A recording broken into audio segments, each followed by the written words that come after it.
pessoal, eu sou a Tata Guiar, enfermeira especialista em cuidado materno-infantil. E hoje eu vou falar um pouquinho com vocês sobre a amamentação.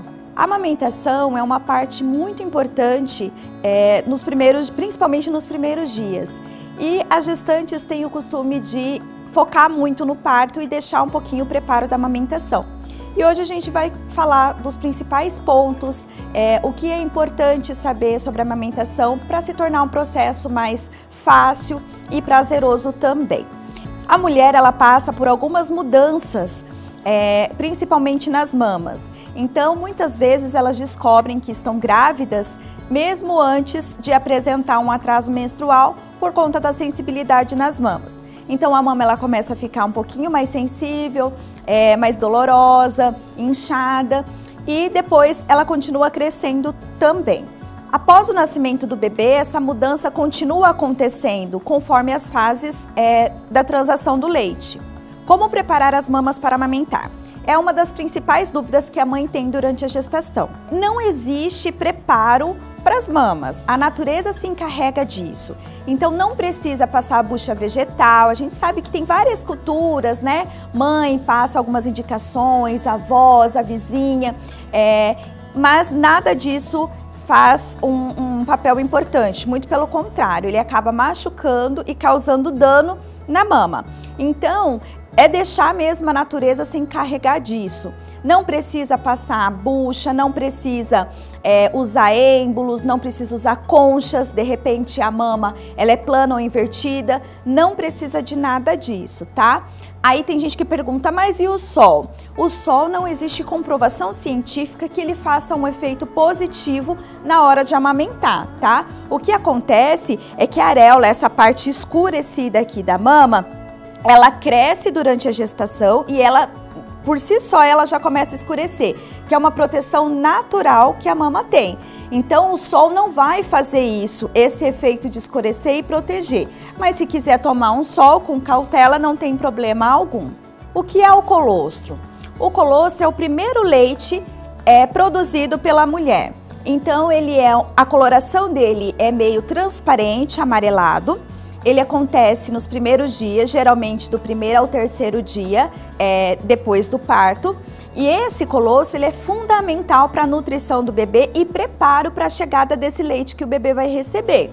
Então, muita gente tem dúvidas sobre sustentar ou não esse bebê durante esses 3 dias. O colostro ele é um leite muito calórico, e a quantidade dele é um pouquinho menor, ele não vai escorrer, você não vai ver essa quantidade igual a um leite. Porém, ele é muito calórico, o que sustenta o bebê. Às vezes as pessoas têm dúvida por que o bebê fica mamando de hora em hora, geralmente no segundo dia pós-parto. Isso acontece justamente para estimular mais rápido essa descida do leite e também porque o bebê tem um reservatório muito pequenininho, então ele necessita desse estímulo de hora em hora, o que é muito interessante para a mãe também e para acontecer essa descida do leite. A descida do leite, ela é muito relativa, ela pode acontecer do 3º ao 7º dia e também se o parto foi um parto natural, um parto normal, ou então a mulher entrou em trabalho de parto, essa descida pode acontecer mais rápido. E durante esse processo o bebê ele fica sustentado com o colostro. A descida do leite, a gente chama também de apojadura, você consegue identificar ela pelas diferenças da mama. Então a mama vai ficar um pouquinho maior, vai ficar quente, às vezes mais dolorida, e aí esse leite ele começa a ter uma mistura de coloração. Ele pode acontecer meio amarelo, outra hora um pouco mais branco. Essa é a descida do leite, muito caracterizado também pela mama muito engurgitada, uma mama bem inchada e geralmente o bebê também sente um pouco de dificuldade de pega nesse momento. Como evitar então o empedramento dessa mama? O que é o empedramento? Essa mama bem rígida mesmo, que pode ter como consequência uma mastite de repente. Se a mama não for massageada de forma adequada, o bebê também sente dificuldade de extração desse leite. Então, se eu colocar uma bomba na mama para poder fazer essa extração, se não for massageada, nem a bomba consegue fazer, quem dirá o bebê. Então, eu vou colocar esse avental aqui, vou mostrar para vocês a forma correta de massagear as mamas. Antes de cada mamada, é importante massagear, principalmente nesse processo de descida do leite. que ela fica mais rígida, geralmente de 10 a 15 dias pós-parto. Depois não tem essa necessidade de massagear. Então vamos supor que vocês vão oferecer essa mama e eu vou massagear somente a que eu vou oferecer. Então eu faço movimentos circulares. Quando tiver nessa região aqui, pode ser só com a pontinha do dedo. Movimentos circulares, não precisa fazer pressão, tá? É bem delicadinho. E depois eu faço movimentos circulares em volta de toda a mama. Se eu sentir um carocinho, de repente, um pouquinho mais de resistência em alguma parte da mama, a gente pressiona um pouquinho mais e depois volta para as outras regiões, massageando toda a região da mama. Depois que você fez esse movimento, você pode fazer uma rotação o mais alto e amplo possível. 10 vezes para um lado, 10 vezes para o outro. Nesse momento, a mama ela já está um pouquinho mais macia, ela vai soltando um pouquinho mais.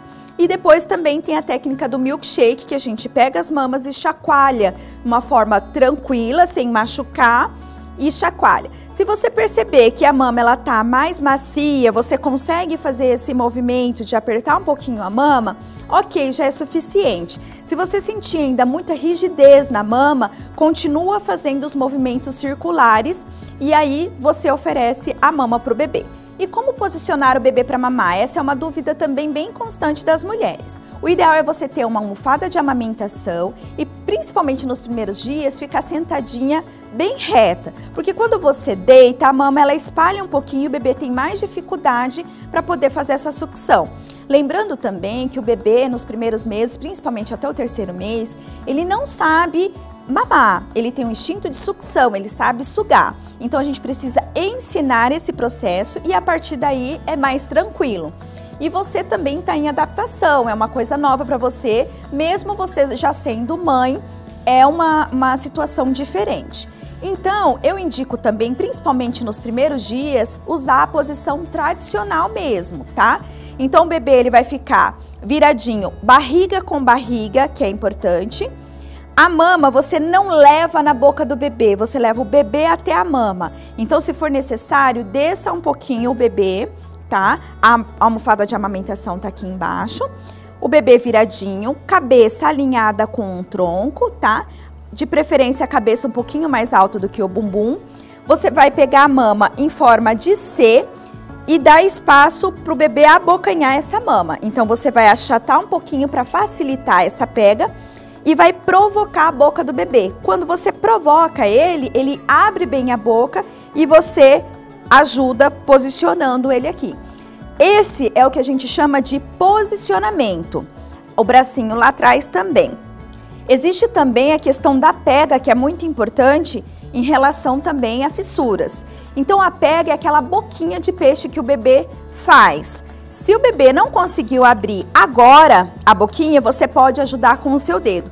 Então o seu dedo pode ir no queixo do bebê, faz rapidinho esse movimento e ele acaba abrindo a boca se for necessário, tá? Lembrando que o queixo deve estar apoiado na mama, né? Essa parte de baixo. Tem que ter um espaçozinho do queixo para ele poder fazer esse movimento de deglutição. E o nariz do bebê tem que estar livre. Quando eu aperto o bebê aqui, o nariz fica dentro da mama. E aí é errado você colocar o dedo para poder livrar esse nariz do bebê. O ideal é você ajustar a mão, afastando um pouquinho e liberando esse nariz. É normal ter feridas e rachaduras nas mamas? Então, isso a gente chama de fissura mamária. O que acontece neste momento? A mama, ela é bem flexível, então essa ponta ela vai para dentro da boca do bebê no movimento de sucção. Existem vários fatores para a gente analisar para saber se está tudo correto. Uma delas é a língua do bebê. Se o bebê tiver o freinho, que é essa pelezinha embaixo da língua, preso, ele não consegue fazer o movimento correto da ondulação da língua. Então, essa língua vai ficar raspando no bico do peito, onde causa um contato, né? E acaba machucando o bebê. Além desse frênulo, que a gente chama, que é a língua presa, existe também posicionamento, pega, a mama muito dura. Então, isso tudo contribui também para machucar o bico do peito, tá? Eu vou mostrar para vocês um posicionamento que as pessoas usam muito e contribui principalmente para essa fissura, para esse machucado? Geralmente a mãe coloca o bebê aqui em volta, bem na dobrinha do braço. A boca do bebê tá aqui e a minha mama tá aqui. Geralmente leva a mama até a boca do bebê e o bebê faz esse movimento para cima. E aí a mama acaba lesionando.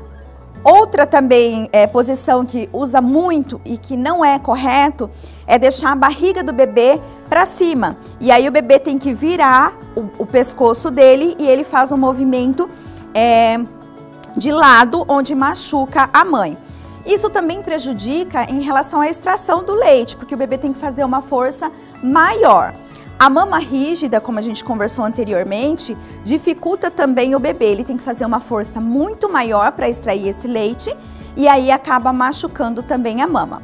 E aí as pessoas perguntam, e como cuidar dessas fissuras? O que eu devo usar? Como que eu devo tratar essa fissura? Existe no mercado algumas pomadas onde a gente não indica o uso delas. Justamente porque eu costumo falar que ela é uma graxa transparente. Então as mães passam essa pomada à base de lalolina e eu falo que ela é uma graxa, né? Porque ela fica muito pegajosa, ela é grossa. É possível amamentar com ela, só que quando o bebê já está com dificuldade de fazer o movimento correto, imagine ele fazendo esse movimento com a boca toda lambrecada. Então não é o ideal. E aí, se você for tirar essa pomada nesse momento, você pode machucar também. Então hoje em dia existe tecnologia a nosso favor para poder acelerar esse processo. Então, para ajudar nessa cicatrização, primeiro de tudo é o manejo clínico. O que é o manejo clínico? É uma pessoa especializada para poder te ajudar a identificar o que está causando essa fissura, esse machucado.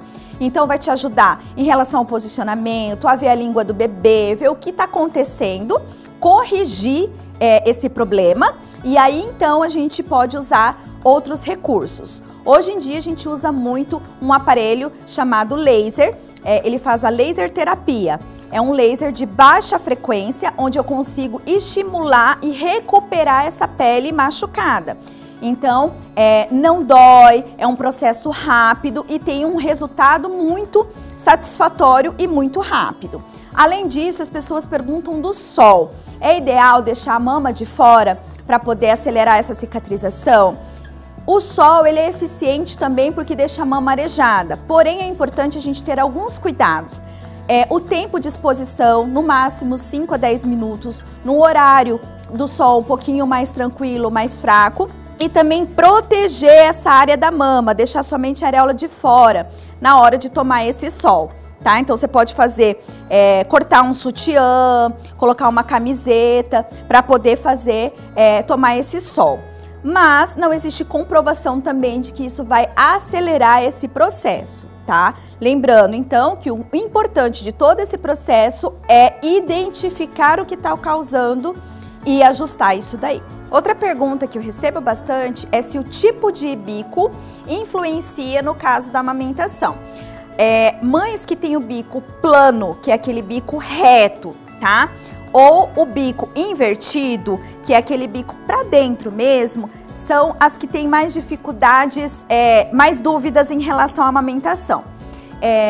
Existe manobras que a gente faz, manobras que eu falo são massagens, tá? No momento de oferecer essa mama. Então, aquela massagem em volta é muito importante para a mama ficar mais flexível. E depois disso, é uma massagem em volta aqui para o bico projetar para fora, tá? E aí tem bicos que tem um pouquinho mais de dificuldade para acontecer isso. A gente pode usar, de repente, tentar fazer uma ordenha um pouquinho antes. Ordenha é a extração do leite, tá? E se tiver uma bomba, pode ser também. Se não tiver a bomba, existe aquelas, parecida com de picolezeiro, que você encontra na farmácia, num preço bem acessível, que pode te auxiliar nesse momento. Então, você coloca aqui. Com esse movimento, o bico projeta um pouquinho para fora e o bebê tem mais facilidade nessa pega. Importante também manter essa mão um pouquinho apertadinha assim para o bebê ter mais facilidade, tá? Mas geralmente o bebê consegue fazer essa pega sem interferência nenhuma. Ele consegue fazer essa extração depois. Tanto é que quando o bebê sai do peito, esse bico já está um pouquinho mais para fora. Geralmente, as mães que têm um bico invertido, elas já recebem orientação, de repente, da colega, né? Grupo de WhatsApp, a indústria, né? Oferecendo alguns produtos sobre o bico de silicone. Alguns falam bico de silicone, outros falam bico intermediário. Na verdade, a gente não recomenda o uso desse bico. Ele facilita realmente para o bebê abocanhar, só que o bico ele é bem comprido e na hora de fazer esse movimento, o bico fica aqui, ele não estimula as glândulas necessárias, o que vai diminuir a produção do seu leite, porque não tem o estímulo correto. Além disso, aquelas mães que colocam o bico de silicone depois têm dificuldade na hora de tirar, porque o bebê tem uma referência de um bico grande e de repente vem um bico pequeno, ele estranha essa diferença e ele começa a rejeitar a mama também. É o que a gente chama de confusão de bicos. Tanto o bico de silicone quanto uma mamadeira acontece essa confusão de bicos. E por hoje é só. Se ficou alguma dúvida, você pode entrar em contato com a equipe Viver Bem da Unimed Campo Grande. Até logo! Bom, espero que vocês tenham gostado dessa nova edição do curso para gestante. E se vocês desejarem maiores informações, pode entrar em contato pelo telefone ou pelo e-mail. E não deixe de nos acompanhar nas nossas redes sociais. Até a próxima!